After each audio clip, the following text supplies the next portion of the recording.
Hey, we're Econ. Today we are re-breaking down how China went from cheap trinkets to tech contender at the very top. Before anything else, don't forget to subscribe and drop a like. This helps us a ton and keeps this kind of content coming. If you grew up in the 90s and 2000s, you probably remember, a lot of made-in-China stuff was cheap and flimsy, the kind that cracked after a few uses. Fast forward to today, China ships flagship-level phones, pro-grade drones, solar panels, and EVs that stand toe-to-toe with the best. BYD, going head-to-head with Tesla, is the poster child of that shift. So, how did that happen? Roll back a few decades. In the late 70s, China began opening up, creating special economic zones that invited foreign capital, machinery, and standards. Millions moved from farms to factories. First came assembly, then components, then full design and certification. What started as cost and scale evolved into something more valuable. Accumulated learning. Look at Shenzhen. Once a fishing village, now the world's rapid prototyping lab. The rule became learn by doing. Copy, improve, standardize, ship. Suppliers, designers, and factories sit minutes apart. Morning idea, afternoon prototype, pilot, run by night. That physical closeness is itself a form of technologist be turned into a competitive weapon. First assembly, then components, then the brand on the box. Each product cycle raised the bar because global customers are demanding and domestic competition is ruthless. Massive infrastructure, ports, rail, power, broadband shortened distances and lowered logistics costs. Integration into global supply chains picked up speed, and exports exploded. Then came the tech pivot. Batteries, clean energy, consumer electronics, EV. Local firms stopped just putting it together and began designing and integrating hardware plus software plus manufacturing. With suppliers and engineers next door, the time from idea to scale shrank. In markets that move fast, speed equals advantage. None of this works without people. Schools drill fundamentals, reading, writing, and especially math every day. In high school, pressure ramps up for the Gaokao, the national entrance exam that gates the best universities. Before that exam, many students already track into two broad lanes: a science, engineering path, math, physics, chemistry, or a humanities path, history, literature. That early tracking shapes what you study, where you go, and which doors open. Robotics clubs, math, physics, Olympiads, and university labs create a wide technical base. The bridge from classroom to factory and from factory to R&D is short. On the job, teams use clear goals, daily metrics, checklists, and constant training. Mistakes become data, data becomes better process. It's continuous improvement turned up to 11. A quick curiosity that helps frame the system. In recent years, schools added Xi Jinping thought in civics, politics classes. Officially, it's about values and cohesion. Critics call it heavier ideology. Our point here isn't to judge, just to note the environment shaping priorities and incentives. That performance pressure has human costs. Long study hours and intense work cultures are a real debate. Recent policies tried to ease homework loads and curb paid tutoring in big cities. The system is adjusting, searching for a balance between outcomes and well-being. From the consumer's perspective, the average quality climbed. Sure, duds exist everywhere, but the old cheap and breaks image gave way to good and affordable. In smartphones, camera, SoC, finish compete head-on. In EVs, range, price, and software are now in play.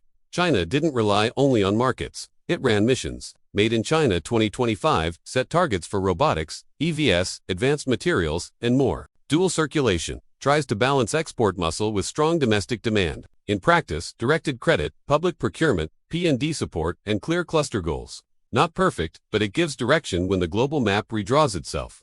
The heart of an EV is the battery, and China leads in LFP and other chemistries. Local players integrate cell plus software plus vehicle platform. Scale plus supplier control push $kWh down and launch cycles up. BYDS story isn't just we make cars, we control the critical blocks. And that shows up in price, range, and fast over-the-air updates. Abroad, infrastructure projects under the Belt and Road Initiative extended economic policy across borders. Ports, railways, and energy links secure raw materials and new markets. Smoothing logistics and creating interdependence. It's diplomacy with cranes and containers. Growth rode a huge urbanization wave. The Hukou household registration system still affects access to schools, healthcare, and housing, shaping mobility and consumption. The next test, an aging population. Expect more automation and R&D to keep productivity rising as the workforce grows. Super apps fuse payments, chat, shopping, rides, and investing in one place. Live commerce connects factory, influencer, and consumer in real time. Feedback loops are instant, products get tweaked in weeks. The lines between store, logistics, and media have basically blurred. The arc often goes. Copy gives co-create, gives originate. IP protection expanded with specialized courts and a surge in domestic patents. The incentive to innovate rises when the contest is software, chips, design, and brand. A lot of edge now comes from process, IP, how you build, test, integrate, and scale. Real estate excesses need unwinding. Local debt and leverage push policy adjustments. Strong regulations hit private tutoring and big platforms. The balance of state and market gets tested every cycle. The tightrope ahead. Improve predictability without losing execution speed. So where do the US fit in? In nominal terms, the US remains the largest economy. The dollar anchors global trade and reserves. Wall Street concentrates capital and liquidity. Universities lead frontier research. The US is ahead in cutting-edge semiconductors, software, biotech, and it continuously attracts top global talent. An open innovation culture, deep venture capital, and strong institutions keep America in front for now. China, meanwhile, owns scale manufacturing, fast logistics, and dense supplier networks. A giant home market enables rapid test and iterate cycles. In clean energy and EVs, the tempo is aggressive. Government-industry coordination channels resources into national champions. That adds relentless competitive pressure on the whole system. The real battlefield is tech. Advanced chips, AI, telecom, batteries, materials, export controls, friendshoring, and standards will shape outcomes. This isn't just price anymore, it's security, sovereignty, and IP. For the US, the message is clear. Invest hard in STEM, reindustrialization, infrastructure, and talent. For China, the challenge is different. Aging demographics, real estate cleanup, and shifting from scale gains to breakthrough innovation. Whoever sets the standards, secures critical inputs, and compounds talent the fastest wins more of the future.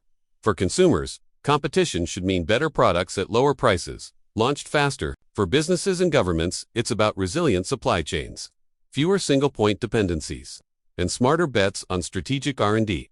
And for all of us trying to read the headlines, avoid extremes. Don't demonize, don't idealize, look back, and the arc is clear. Infrastructure, discipline, and cumulative learning turned a low-quality stereotype into a global tech presence. Look forward and remember, the US lead rests on science, institutions, and a magnet for talent.